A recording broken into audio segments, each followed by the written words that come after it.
Entonces, Gruden lo que está diciendo acá es que va a haber una autoridad que está sobre la otra y esta autoridad no se va a colocar debajo. Va en una sola dirección. El Señor nos pone aquí, nos coloca a nuestros esposos sobre nosotras. Ellos no se colocan debajo. Nosotras no nos colocamos encima. Tenemos que comprender ese orden. Y bueno, hay textos bíblicos que nos dan esos ejemplos. Por ejemplo, Jesús dice en Lucas 2:51 que él estuvo sometido a sus padres. El Señor estuvo sometido a sus padres en todo momento. Eso es un gran testimonio para nosotros. También Romanos 13:1 nos dice que los ciudadanos tienen que estar sometidos al gobierno, a la autoridad del gobierno, sometidos. Ahí está. Y hay un montón de citas que podemos encontrar si buscamos sobre esto, ejemplos.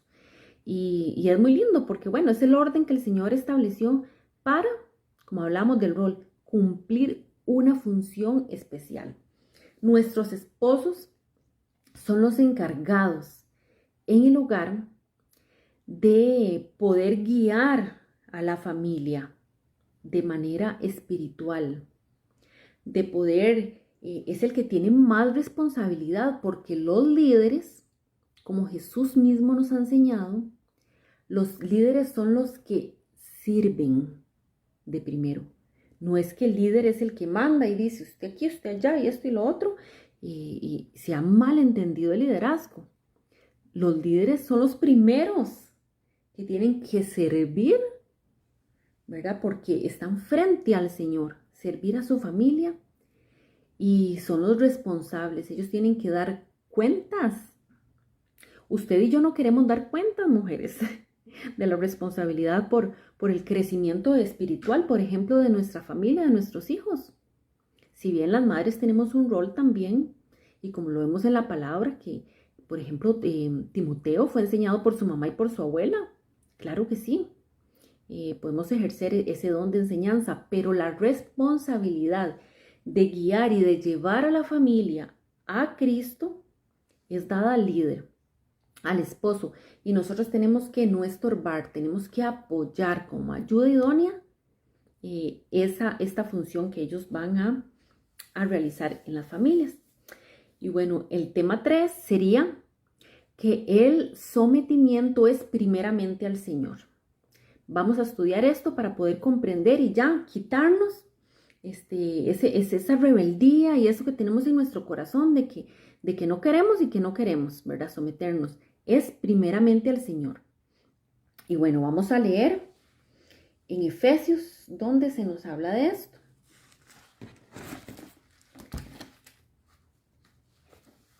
Efesios 5:22 dice: para las esposas esto significa sométase en cada una a su marido como al Señor. Ella explica, porque el marido es la cabeza de su esposa como Cristo es cabeza de la iglesia. Él es el salvador de su cuerpo que es la iglesia. Así como la iglesia se somete a Cristo, de igual manera la esposa debe someterse en todo a su marido. Vemos también que habla en el versículo 1, en el 21 que dice, sométanse unos a otros por reverencia a Cristo. Sométanse unos a otros. Ahí si leemos Efesios, todo este contexto, ¿verdad? Viene hablando de eso, del sometimiento unos a otros en el temor del Señor. Entonces vemos que eso significa que cada persona Dios le dio una autoridad, le dio un rol específico que cada uno tiene que cumplirlo, ejecutarlo. Entonces tenemos que reconocer, como decíamos aquí en sujetarse, reconocer y aceptar cuáles son las autoridades y las cabezas que el Señor ha puesto y poder respetarlas. Entonces la palabra clave que está dentro de todo esto del sometimiento es el respeto. Sometimiento es primeramente al Señor, pero sometiéndonos unos a otros nos respetamos y dejamos que cada persona pueda cumplir la función que el Señor les encomendó. ¿Qué significa respetar? Yo busqué en un diccionario de lengua española y dice, significa reconocer, considerar, apreciar y valorar las cualidades de una persona con admiración profunda. Qué lindo cuando de todo corazón podemos respetar a las personas, pero en específicamente a nuestros esposos, porque los consideramos con una admiración profunda. Qué lindo, y para ellos es muy importante esto. Para el varón es importantísimo que los admiremos, que los respetemos. Ellos siempre están pendientes de eso. ¿Qué pensamos de ellos? ¿Verdad? Y es algo que tenemos que ser intencionales y no solo hacerlo, respetarlos, sino decírselos cuando vemos que ellos están ejecutando bien esa función que el Señor les dio, decirles, mi amor, reconozco que estás haciendo muy bien tu función, que tu liderazgo va muy bien, gloria a Dios por lo que estás haciendo, no sé, cada uno pensar el caso específico y poder darle palabras de afirmación al esposo para que ellos sepan que van bien, es muy importante. Van corriendo la carrera, como decía Pablo, muy bien. Ahora, ¿qué significa? Bueno, ya vimos lo que significa respetar. Ahora, cuando no respetamos, ¿en qué tipo de cosas caemos las mujeres cuando no respetamos a nuestros esposos? A veces creemos que es solamente, bueno, de ahí, yo no le digo palabras ofensivas, yo no le, qué sé yo, ¿verdad? Cosas como muy ya al extremo, muy exageradas, pero hacemos otro tipo de cositas en las cuales ellos se ven irrespetados. Por ejemplo, yo apunté algunas. No pasar por encima de sus decisiones. Esto es importante. Un caso típico. Nuestros hijos vienen y le piden una opinión al papá o un permiso. Muchas veces las mamás nos ven como que somos un poquito más dificilitas o más bravitas en algunos casos.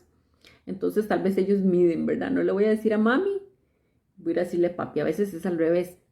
Y le piden un permiso y el papá les da un permiso o les da una opinión sobre algo. Y nosotras no nos parece. Y queremos venir y cambiarles a los hijos lo que el papá dijo. Entonces ahí les estamos pasando por encima de lo que ellos decidieron, de lo que ellos le dijeron a nuestros hijos. Y eso es terrible, porque crea mucha confusión en los hijos. Ellos dicen, bueno, ¿a quién le hago caso? ¿Quién es mi líder? ¿Papá o mamá? Entonces es muy importante cuando vemos esas cosas y nosotras nos percatamos de que el esposo tal vez no le dio una muy buena opinión o que tal vez no tenía todo el contexto, ¿verdad? Y nosotras creemos que él debería de hacer las cosas diferentes, tenemos que por aparte venir y exponerles y decirle, lo que sucedió, mi amor, fue esto y esto y esto, y qué te parece si reconsideramos, y entonces él tomará la decisión. Si luego cambia de opinión, le sigue dando el permiso al hijo o se lo niega, él tomará la decisión. Pero esto nunca hay que hacerlo enfrente de los hijos, nunca, porque si no les traemos mucha confusión. Otra cosa es dejarlos precisamente liderar, dejarlos tomar decisiones. A veces somos tan rápidas y queremos nosotras tomar la decisión nosotras de todo en el hogar, tomar las decisiones y decir dónde se va y qué se come y qué se hace y qué se ponen y mandar a todo el mundo. No, dejémoslos liderar, porque ¿qué pasa cuando nosotras nos ponemos encima de ellos? Para cosas prácticas, ellos entran en una zona de confort que no es la que el Señor quiere para ellos y muchas veces abdican de su labor. Abdicar es no hacerlo. Ok, mi esposa, bueno, tomó las riendas, entonces la dejo que lo haga ella. Por ejemplo, con temas de educación de los hijos. Bueno, de ahí ella es la que quiere, ¿verdad? Entonces de ahí yo la dejo a ella y empiezan a abdicar y a dejar de hacer ciertas funciones que el Señor les ha encomendado a ellos. Entonces nosotras estamos estorbando. Otra cosa es no destruir su imagen. Nunca destruir su imagen en público. Y esto, bueno, es terrible a veces las mujeres en los grupos de mujeres, ¿verdad? Yo he aprendido con los años a no hacerlo, pero hace muchos años lo hacía. Como gran gracia, como bromas, decía cosas que dejaban mal a mi esposo, ¿verdad? Y he tenido que aprender en esto y es muy común en las mujeres, ¿verdad? Quejarse o decir, una dice una cosa, bueno, yo también porque esto y lo otro, y ya entonces todas nos damos cuenta de los fallos de los esposos y eso es terrible. No destruir su imagen. Luego tenemos que modelar el respeto hacia los hijos, que ellos vean que nosotras somos respetuosas, que nosotros no les levantamos la voz, no los contradecimos, no nos ponemos en rebeldía. Eso los hijos lo ven. Recuerden que estamos siendo observadas siempre, 24/7. Y entonces es muy importante que estemos de modelos de nuestros hijos, ser testimonios. Y bueno, otra forma es siendo la mejor ayuda posible. La ayuda idónea es una manera de respetarlos, ¿verdad? Ver qué es lo que él necesita, cómo es que le funciona a él esa ayuda y darle la ayuda que él necesita, no más allá, no la que nosotros pensemos, sino la que él necesita. Tenemos que ser muy intencionales y pensar mucho en esto.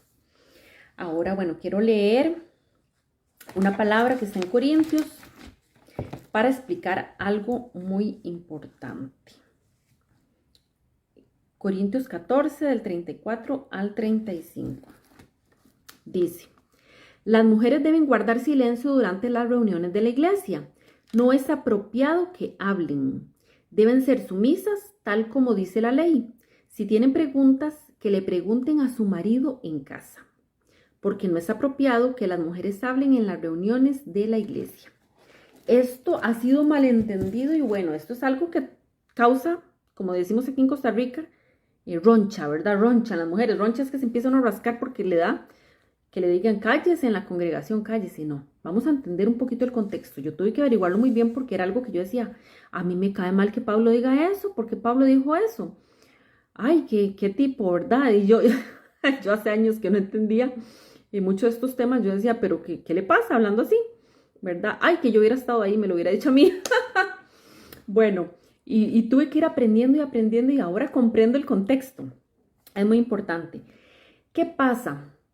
Los hombres son los encargados de explicarles a las mujeres la palabra del Señor. Eso es uno de los roles que ellos tienen. Que no lo hagan es otra cosa, están abdicando de su función, pero los esposos son los encargados, los líderes espirituales en el hogar. Entonces, eso es lo que estaba sucediendo en este caso con los corintios. Los esposos estaban siendo avergonzados por sus esposas. Aquí lo anoté. La mujer que pregunta expone a su marido.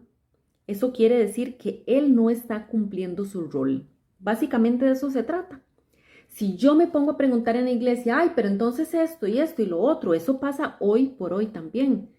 Las demás personas pueden decir, bueno, ¿por qué no le pregunta a su esposo? Porque él es el encargado. Quiere decir que él no está cumpliendo su rol.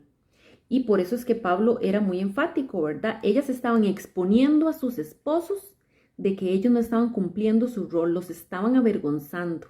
Por eso les decían, pregunten a su esposo en la casa. Y bueno, es un tema que se las trae, ¿verdad? Pero tiene mucha lógica. Y hoy por hoy también es así. Nosotras deberíamos, las dudas, ¿verdad? No estar levantando la mano y esto y lo otro. Y es que yo no entiendo. Bueno, primero conversémoslo con el esposo. Si él no entiende, él es el responsable de estudiar, de preguntarle a los líderes y de venir y evacuarnos la duda a nosotras. Ahora, ¿qué pasa cuando el marido no es creyente? Y bueno, Pedro nos habla de eso. Vamos a leerlo acá en la carta de Pedro. Dice, de la misma manera ustedes esposas tienen que aceptar la autoridad de sus esposos. Entonces, aun cuando alguno de ellos se niegue a obedecer la buena noticia, la vida recta de ustedes les hablará sin palabras. Ellos serán ganados al observar la vida pura y la conducta respetuosa de ustedes. Y luego da un ejemplo que por tiempo no puedo, pueden leerlo todo, de cómo Sara era respetuosa con su esposo. Y recordemos que hay una línea moral que no podemos traspasar. Cuando el esposo no es creyente, nosotros obedecemos primero al Señor y después a los esposos, porque por nuestra conducta ellos van a ser ganados. Entonces eso es un gran testimonio que tenemos nosotros. Y bueno, todo esto, dice Tito, para terminar, que tenemos que hacerlo para que la palabra de Dios no sea blasfemada. Esto quiere decir que no ofendamos su honor, su dignidad y su credibilidad con nuestros hechos. Qué hermoso, ¿verdad? Espero que hayan comprendido y bendiciones.